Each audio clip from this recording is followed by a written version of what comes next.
사랑하는 여러분, 반갑습니다. 삶의 지혜와 영혼의 울림을 나누는 시간입니다. 오늘 말씀을 듣기 전에 잠시 하나님의 은혜를 나누는 일에 동참해 주시겠어요? 구독과 좋아요를 통해 이 채널을 알려주시면 더 많은 분들이 광야 속에서 희망의 메시지를 발견하게 될 것입니다. 이 귀한 사역에 함께해 주시는 모든 분들의 삶에 하나님의 평강이 가득하기를 기도합니다. 우리 인생은 참으로 예측하기 어려운 여정입니다. 어떤 날은 모든 것이 완벽하게 느껴지며 세상의 찬사와 인정을 한몸에 받지만 바로 다음 날이면 아무도 없는 거친 광야에 홀로 서 있는 듯한 기분을 느끼기도 합니다. 마치 어제는 산 정상에 있었는데 오늘은 깊은 골짜기에 떨어진 것 같은 그런 경험 말입니다. 오늘 우리는 성경 속 한 인물의 삶을 통해 이 극적인 변화의 순간에 담긴 하나님의 깊은 섭리를 함께 묵상해 보고자 합니다. 바로 우리 주 예수 그리스도의 이야기입니다. 오늘 함께 나눌 말씀은 마가복음 1장 9절부터 13절까지의 말씀입니다. 제가 잠시 봉독하겠습니다. 그때에 예수께서 갈릴리 나사렛으로부터 와서 요단강에서 요한에게 세례를 받으시고 곧 물에서 올라오실새 하늘이 갈라짐과 성령이 비둘기같이 자기에게 내려오심을 보시더니 하늘로부터 소리가 나기를 너는 내 사랑하는 아들이라 내가 너를 기뻐하노라 하시니라. 성령이 곧 예수를 광야로 몰아내신지라.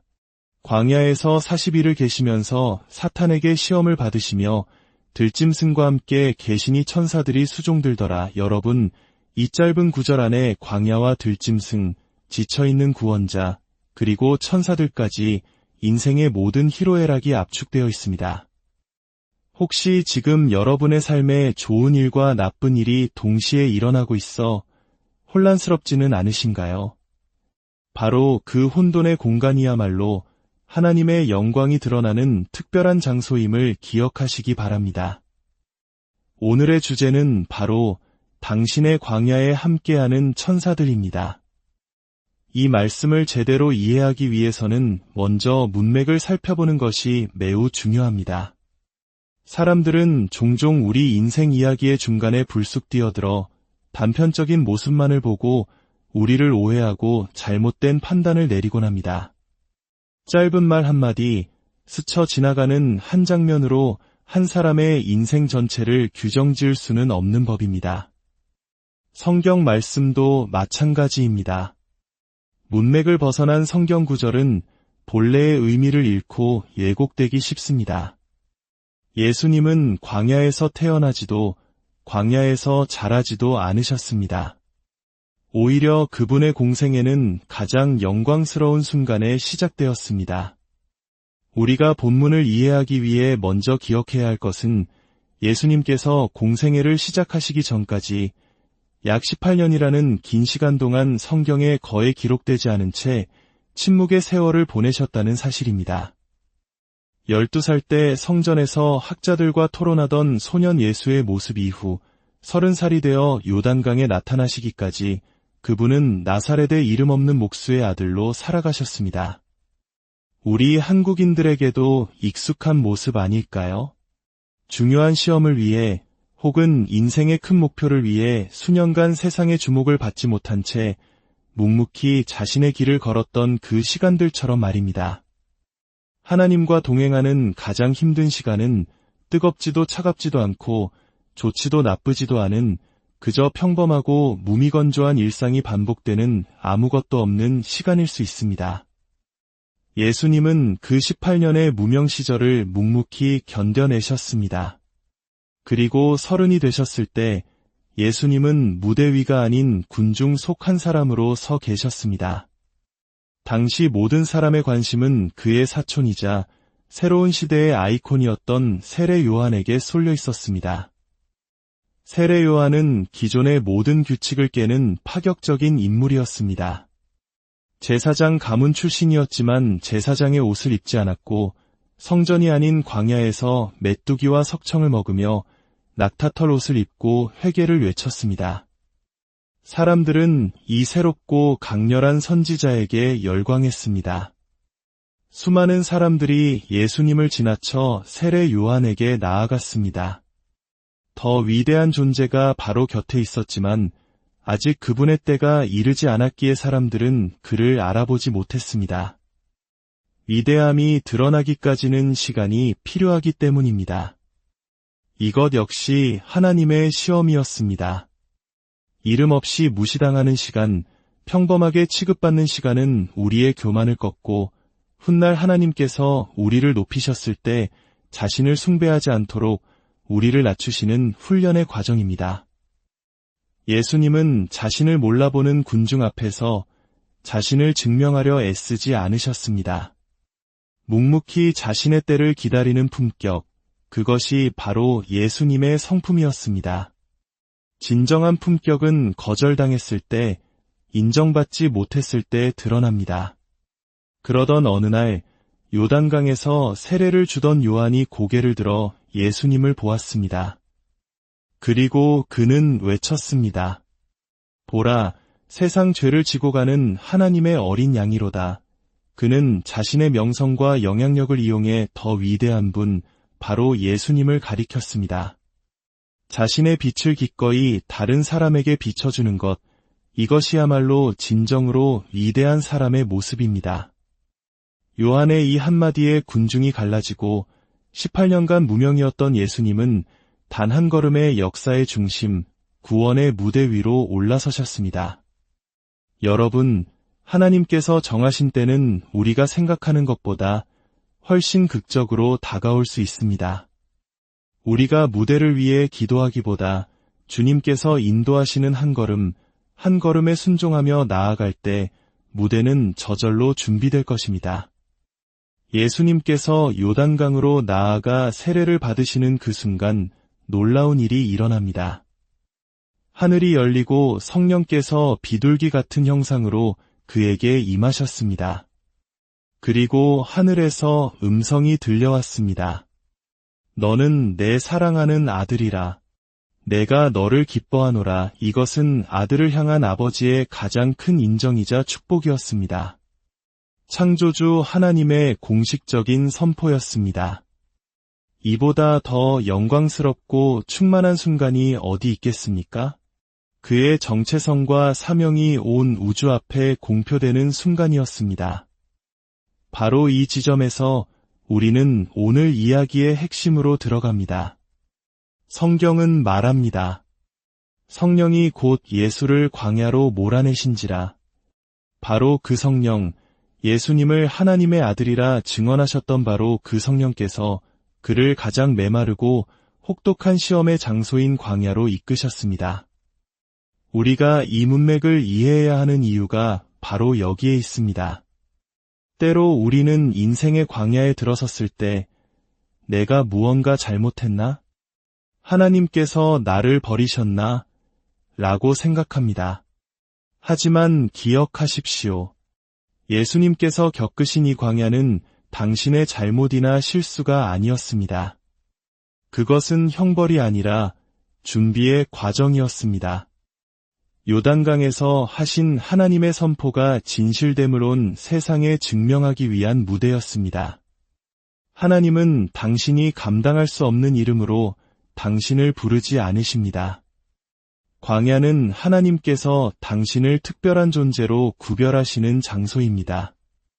광야에서 예수님은 40일 동안 금식하며 시험을 받으셨습니다. 사탄은 인류의 첫 조상 아담을 무너뜨렸던 세 가지 시험, 즉 육신의 정욕, 안목의 정욕, 이생의 자랑을 가지고 동일하게 예수님께 다가왔습니다. 40일 금식이 끝난 후 가장 굶주리고 지쳐있을 때 사탄은 속삭였습니다. 이 돌들로 떡덩이가 되게 하라. 당신의 능력을 당신의 필요를 채우는데 사용하라는 유혹이었습니다. 그러나 예수님은 사람이 떡으로만 살 것이 아니요 하나님의 입으로부터 나오는 모든 말씀으로 살 것이라 고 답하며 유혹을 물리치셨습니다. 사탄은 그를 높은 곳으로 데려가 천하만국과 그 영광을 보여주며 말했습니다. 내게 엎드려 경배하면 이 모든 것을 내게 주리라 세상의 영광과 성공을 믿기로 한 유혹이었습니다. 하지만 예수님은 주 너의 하나님께 경배하고 다만 그를 섬기라고 선포하셨습니다. 인생의 여정도 이와 같습니다. 한순간에는 하나님의 사랑을 확인하며 기쁨에 젖어 있다가도 다음 순간에는 거친 광야에서 홀로 악마와 싸워야 합니다. 친구와 화해하고 기뻐하다가도 다음 순간에는 철저한 고독에 휩싸입니다. 이것이 바로 인생이며 이것이 정상입니다. 신앙은 이 모든 변화와 움직임 속에서 하나님을 신뢰하는 것입니다. 광야는 메마른 곳입니다. 고립된 곳입니다. 낮에는 불처럼 덥고 밤에는 얼음처럼 추워 예측할 수 없는 곳입니다. 어쩌면 지금 여러분 중 누군가는 화려한 도시 속에서 좋은 집에서 가족과 함께 살면서도 영적인 광야를 경험하고 있을지 모릅니다. 아무것도 잘하지 않고 아무런 움직임도 없이 메마르고 외로운 시간. 지난달에는 분명히 하늘 문을 여셨던 하나님은 지금 어디에 계신지 묻고 있을지도 모릅니다. 우리는 종종 화려하고 장엄한 순간에만 하나님을 보려 합니다. 하지만 하나님은 우리의 가장 평범하고 고통스러운 광야의 순간에 자신을 드러내시는 분입니다. 직장을 잃고 집으로 돌아오는 차 안에서 의사에게서 좋지 않은 소식을 들었을 때, 자녀의 문제로 마음이 무너져 내릴 때 바로 그 순간에 하나님은 어디 계실까요? 예수님은 40일간의 금식과 사탄과의 치열한 영적 전쟁으로 완전히 지치셨습니다. 성경은 그가 들짐승과 함께 계셨다고 묘사합니다. 여기서 들짐승들은 굶주린 구원자를 저녁 식사거리로 여기며 기다리는 악의 세력, 우리를 넘어뜨리려는 세상의 위협을 상징합니다. 예수님은 문자 그대로 벼랑 끝에 서 계셨습니다. 더 이상 나아갈 힘도 기도할 기력도 없는 탈진의 상태. 맹수들은 그가 쓰러지기만을 기다리고 있었습니다. 우리도 인생에서 그런 순간을 맞닥뜨립니다. 우리의 약점을 파고들어 우리를 삼키려는 사람들, 우리가 실패하기만을 기다리는 시선들, 가장 피곤하고 가장 약하고 가장 굶주린 가장 취약한 순간의 원수는 우리를 공격합니다. 바로 그때 성경은 놀라운 반전을 기록합니다. 천사들이 수종들더라. 천사들은 예수님이 산 위에 계실 때나 금식하실 때, 사탄에게 시험받으실 때는 침묵했습니다. 하지만 들짐승들이 그를 삼키려 할 때, 그가 모든 기력을 소진하고 벼랑 끝에 섰을 때 바로 그 순간에 나타나 그를 섬겼습니다. 저는 이 구절을 사랑합니다. 왜냐하면 저 또한 벼랑 끝에 서본 경험이 있기 때문입니다.